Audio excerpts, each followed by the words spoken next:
Hey guys, my name is Ty. We're going to be talking about some of the pitfalls that I've encountered with my Low Rider ST because she has definitely changed. Let's get into it.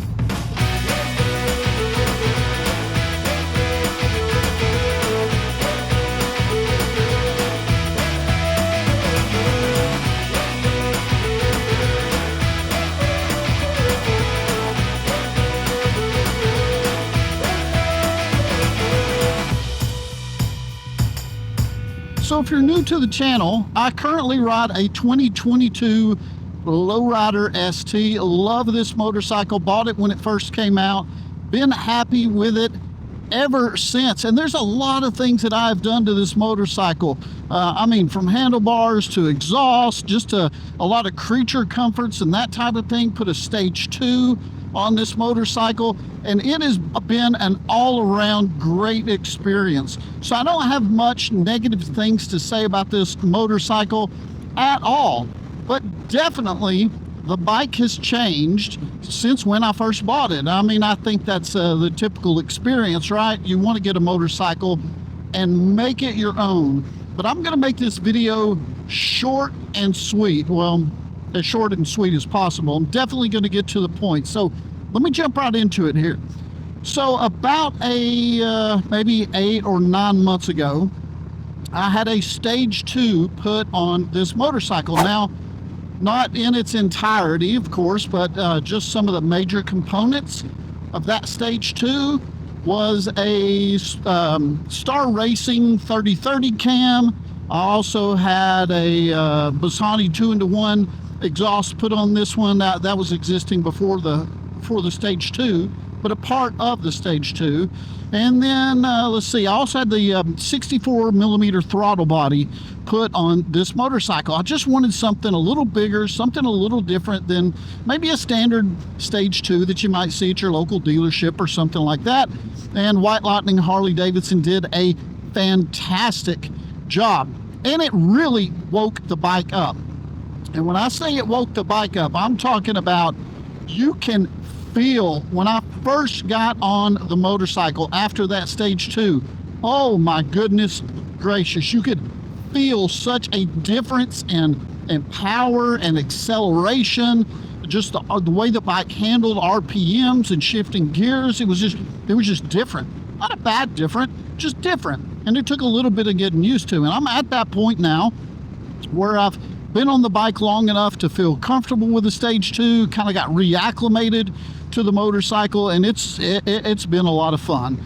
But I recently did a video, and I was talking about a bunch of different upgrades that I've got on this motorcycle, and I made the comment, and I've said it before in other videos, that since I got the Stage 2 on this motorcycle, what I say is, man, she's just loud, aggravated, and pissed off all the time. This motorcycle just acts like it's so mad, you know, just so mad.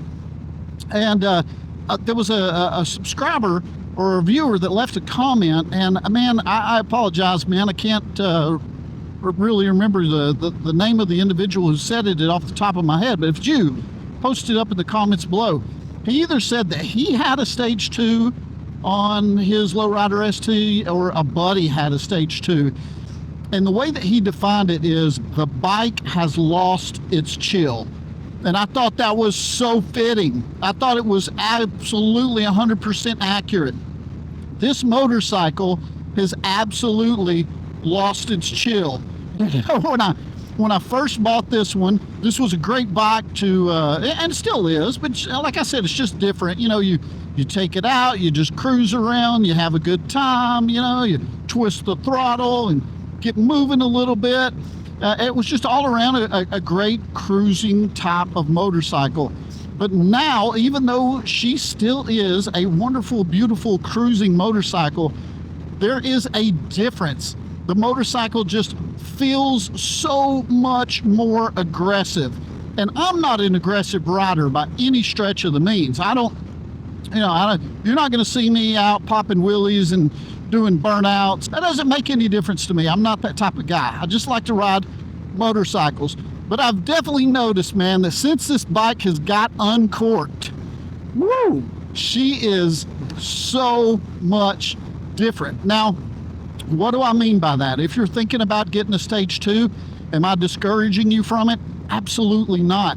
I think it's been a great investment of the motorcycle. It's been a lot of fun, but there are a couple of things that I think I would advise you on before you went forward. Now, first off is going to be what we just talked about. Just talked about, bike has lost its chill, and I love it. The second thing that I would think of is, I also have a 23 Road Glide Special. Now, on my Road Glide Special, I can wheel that bike out of the garage, start her up, and within, I don't know, a minute, 2 minutes, she's ready to go. Just ready to cruise and take off for the day.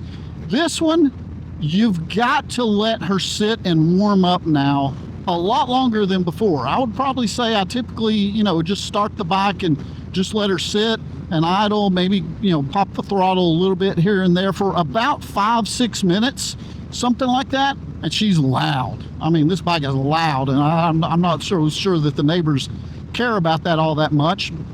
Not that I really care about it, if it upsets the neighbors either. But yeah, so the bike is probably going to need to warm up a little longer if you are thinking about getting a Stage 2. So just something to consider.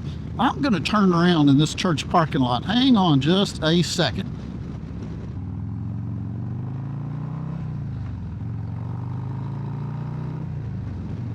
There we go. And then something else that I have noticed is gasoline, is fuel economy. Man, oh man, this bike drinks the fuel now.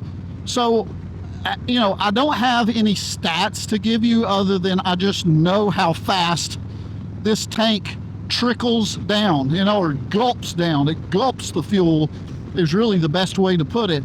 I do track my mileage on my motorcycles, like whenever I head out, like how far I went, how many miles I did that day, that type of thing. But I don't really track fuel economy. But I am noticing, man, I've got to put gas in this thing a whole bunch. Now, that brings me to this. I've got, some, just like everybody else, got some motorcycle trips coming up and that type of thing. So would I take, now that I've got the Stage 2 on this motorcycle, would I take it out on a multi-day, week-long, long weekend type of trip? And I would say, quite honestly, it's going to depend on who I'm going with and what type of motorcycles they're on, Like if I'm traveling with some other guys who are on a Softails, that type of thing, yeah, I would take this one. I wouldn't have any problem with it at all. Now, if I was traveling in a group that, let's say they were on a bunch of baggers or something like that, probably not. I would probably end up taking my Road Glide. A couple different reasons for that. Number one, the Road Glide has a higher fuel capacity. I think it carries maybe a little over an extra gallon than this tank here on the Low Rider ST. And like I said, I don't want to be the guy that everybody's got to stop for because I need fuel all the time. Especially if you've got somewhere to go, it's good just to load up, take off, and not have to be the reason your buddies are always stopping and that type of thing. So those are just some things that I would caution you about. How your Low Rider ST, your Low Rider S, whatever you've got, whatever you're riding, if you decide to go with a Stage 2, you just might notice some of those changes. So let me sum all this up. Would I do it again if I had the opportunity? If this motorcycle I could magically hit a button, replace it back to stock, would I do the Stage 2 again? Yes, I absolutely would. Again, I think it's a great addition to the motorcycle. The expense was, it was pretty hefty, but it wasn't too terribly bad. And all around, it's just made the motorcycle more fun. Just a couple of things that I wasn't expecting that maybe you already know, or maybe you didn't. So I hope this video has been helpful to you guys. A lot of my analytics say that a lot of you guys that are watching are not subscribed. So if you're not subscribed to the channel, you found this video helpful, hit that thumbs up and please consider subscribing. I will also link below a video that will tell you, I'll put it at the end of this one, if you're interested in the cost of the Stage 2 and what I had done, more information there for you. Well, I hope you guys have an excellent day, and I'll see you in the next one.